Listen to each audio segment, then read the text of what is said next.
না না, প্রথম কথা হচ্ছে পৃথিবীর কোনো দেশে দু তিন রকমের আইন থাকে না। আর যদি বা থাকে সেটা কিছু কিছু ওই আরব দেশের আরব কান্ট্রিগুলোর মধ্যে কিছু জায়গায় রয়েছে, সেখানে দু রকমের আইন রয়েছে।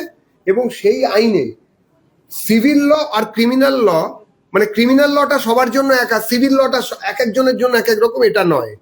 যদি শরিয়া ল লাগু হওয়ার ব্যবস্থা থাকে ওখানে, তাহলে দেখা যায় যে ক্রিমিনাল ল এবং সিভিল ল দুটোই ওই ধরনের ভাবে চলে। আপনি you can't eat the cake from both the side.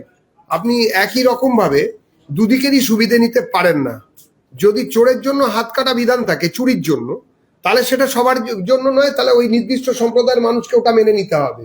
তার সঙ্গে আপনি যদি দাবি করেন যে আপনি আপনার ভাইকে বা আপনার ভাই আপনারা দুই ভাই বোন, আপনার ভাইয়ের যে ভাগ সেটা বোনের ভাগের থেকে বেশি সম্পত্তির, সেটা যদি আপনি মেনে নেন, বা তাহলে কি মহিলাদের ওপর কোনো রকম ভাবে একটুখানি অন্যরকম বা একটু নেগেটিভ ভাবা হয়ে গেল না? আমি আপনাদের কাছে প্রশ্ন করছি, আমি আবার বলছি যে ভাই বোনেদের মধ্যে মৃত বাবা মার সম্পত্তির যখন বাঁটোয়ারা হয়, ভাগ হয়, তখন আমাদের দেশের আইন অনুযায়ী হিন্দুদের ক্ষেত্রে ভাইয়েরা যা পায় বোনেরাও সেই একই ভাগ পান, সমান ভাগে ভাগ হয়।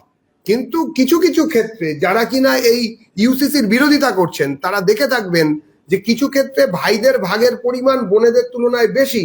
যারা নারী মুক্তি, নারী স্বাধীনতা, এম্পাওয়ারমেন্ট অফ উমেন এইসব কথাবার্তা বলেন, যারা বিশাল বিশাল মিছিল করেছেন এতদিন, তাদের কাছে প্রশ্ন, যারা এখন এই মুহূর্তে ইউসিসির বিরোধিতা করছেন, এটাও তো ইউসিসির একটি বিষয়, তাহলে কি এটার বিরোধিতা করবেন? আমরা নারী স্বাধীনতা, নারী মুক্তি সহ সমস্ত মানব সমাজের গণতান্ত্রিক এবং সাংবিধানিক উত্তরণ আমরা দেখতে চাই। আমরা তার জন্যই ইউসিসির কথা বলেছি। আপনি যা প্রশ্ন করলেন যে ইউসিসি এরকম হতে পারে কিনা, কোথায় কি হয় আমাদের জানার দরকার নেই।